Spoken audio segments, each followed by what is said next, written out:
Le seul intérêt des sorciers, c'est de gagner en puissance.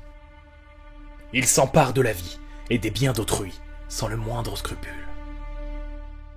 Enfin ça, c'était avant que je la rencontre. Je me nomme Xagan, un puissant sorcier qui ne vit que pour moi-même. Un jour, ce crétin de Barbaros m'a appris que suite à la mort d'un des archédémons, des enchères auront lieu. Archédémon étant le rang suprême pour tout mage noir. Pour être honnête, je n'attendais absolument rien de cet événement. Mais, au moment où j'ai posé les yeux sur elle, elle est ce battement dans ma poitrine, elle est si charmante, non, je n'ai même pas les mots pour la décrire. Je veux lui venir en aide, je veux la voir heureuse. 1 million, toute ma fortune, c'est ce que j'ai dépensé pour la voir auprès de moi. Elle se nomme Néphélia, et je sens qu'elle va faire de moi quelqu'un d'autre. Et c'était là, le début d'une longue histoire pour ces deux âmes maladroites.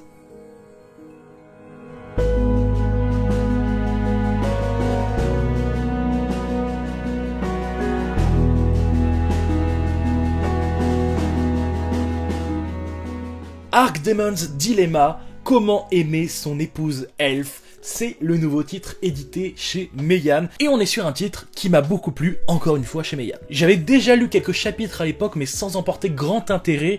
Aujourd'hui j'ai lu ça avec attention et je peux clairement dire qu'il y a un énorme potentiel. L'univers est simple, mais efficace. On est dans un monde fantastique. Il y a surtout deux camps qui se foutent sur la gueule, et bien évidemment des sorciers et l'église, même si la plupart des sorciers restent un petit peu tranquilles.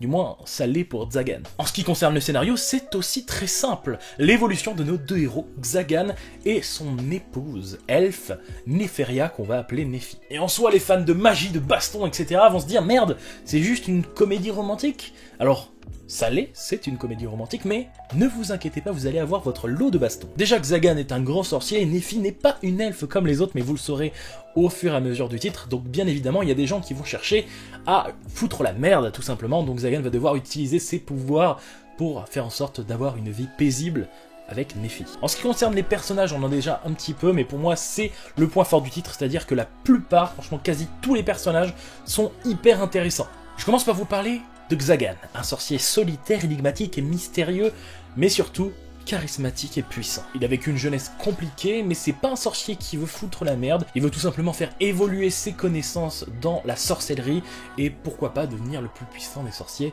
mais au départ on savait pas trop pourquoi, et je pense lui non plus, mais quand il va découvrir Néphi, et en faire son esclave / épouse, vous verrez. Et là, clairement, on voit qu'il a compris où il veut aller, et c'est ça qui est assez intéressant, c'est son évolution. D'ailleurs, au départ, c'était un petit peu limite, je me suis dit merde, ça va être casse-couille parce qu'il avait du mal à parler à Néphi, il arrêtait pas de faire un peu le tsundere sans le vouloir, à dire des trucs méchants, tout simplement parce qu'il ne savait pas le dire d'une autre manière, et je me suis dit merde, ça va être le running gag constant, on va pas y avoir d'évolution là-dessus, ça va être chiant tout le temps, il y en a beaucoup des mangas qui le font, et finalement non, il y a une réelle évolution, ils vont d'ailleurs en parler, et ça c'est cool, c'est-à-dire que Xagan va se dire merde, je ne sais pas comment dire de telles choses normalement sans être agressif, etc., et sans qu'il y ait un double sens, mais il va apprendre à maîtriser ses émotions avec Néphi, etc.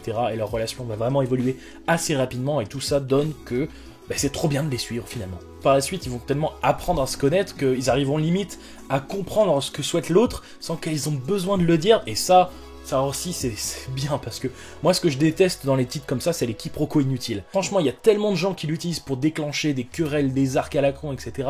Là, il n'y a pas, et c'est vraiment assez intéressant, parce que j'en voulais pas tout simplement. Au fur et à mesure des chapitres, on voit que Xagan cache une puissance incroyable, je sais pas jusqu'où ça va aller, mais en termes de compréhension de la sorcellerie et de son passé, on sent que ça va être très très lourd, donc il nous réserve beaucoup de surprises, même s'il faut pas que ça soit le « Hey, Xagan, il est surpuissant en fait, il peut battre tout le monde à chaque fois ».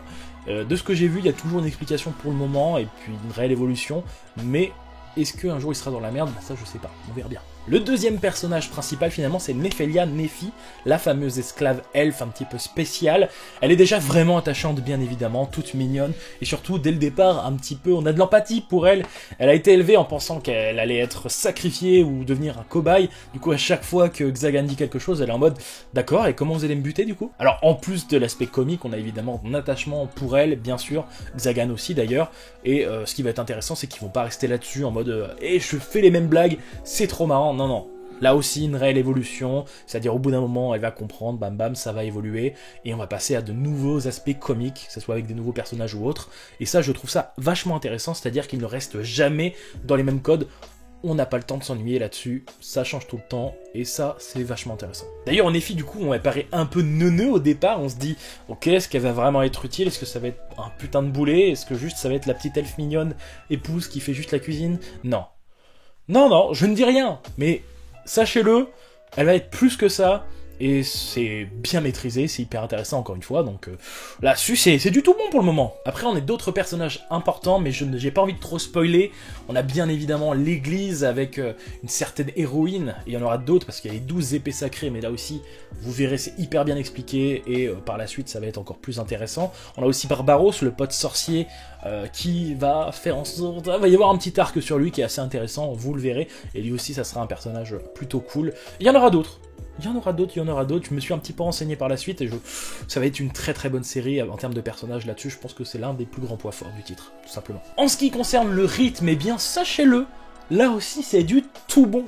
Et oui, en 2 tomes, on est carrément à fond dès le premier chapitre. D'ailleurs, il est explosif et on a clairement envie de lire la suite. Il n'y a aucun chapitre inutile, du moins dans ces 2 premiers tomes, on se dit putain, là-dessus ils vont dans le vif du sujet, on a tout ce qu'on veut et ça fonctionne très très bien. Donc j'ai l'impression que, pour le moment, de ce que je dis, c'est du tout bon. Du moins pour moi. Pour ce qui est des dessins, eh bien c'est là où je vais pas donner tout bon, parce que voilà, il y a des dessins, des fois ils sont incroyables. Là c'est pas le cas, on a de très belles doubles planches, vraiment des fois c'est hyper intéressant. En termes de combat là aussi c'est magnifique avec les sorcelleries, donc on a une espèce de cercle de magie hyper intéressant. On nous en fout quand même plein la gueule, hein, et que ça soit aussi les expressions qui sont assez correctes, hein, j'ai vu mieux, mais c'est vraiment très très correct. En termes de dessin on est bien sûr du 17, 16 sur 20, moi je trouve ça très très bon. Et d'ailleurs, point positif pour les chara design, que ce soit les tenues de Xagan, même de Nephi, etc. Là aussi je trouve ça très lourd. Enfin, vous l'aurez compris, c'est un titre que j'aime énormément. Il y a déjà 7-8 tomes je crois au Japon, donc on a le temps d'aller jusque là, mais Yann va pouvoir aller accélérer le rythme. D'ailleurs en animé, je crois qu'il n'arrive pas encore, il n'a pas été annoncé, mais... franchement, ça m'étonnerait pas qu'il arrive bientôt, parce que c'est du très très lourd. En plus, ils se permettent de temps en temps d'expliquer un petit peu comment ça fonctionne, histoire que on comprenne un peu les tenants aboutissants des combats, et là aussi, c'est simple à comprendre, tout simplement. Ils arrivent à bien nous faire rentrer dans le crâne, ça fonctionne comme ça. Du coup, si ce personnage, il agit comme ça, c'est pour ça. Et ça marche très bien. Donc voilà, que ça soit les dessins, le rythme, le scénario, et surtout les personnages, tout est très très lourd à mon goût. Donc j'ai pas vraiment de gros points négatifs à dire. Juste le tome 3 il est pas encore là, je le veux. N'hésitez pas à me dire ce que vous en pensez en commentaire, je suis sûr qu'il y en a qui le connaissent. Et puis je vous dis à bientôt sur Manga Corp. Yosh.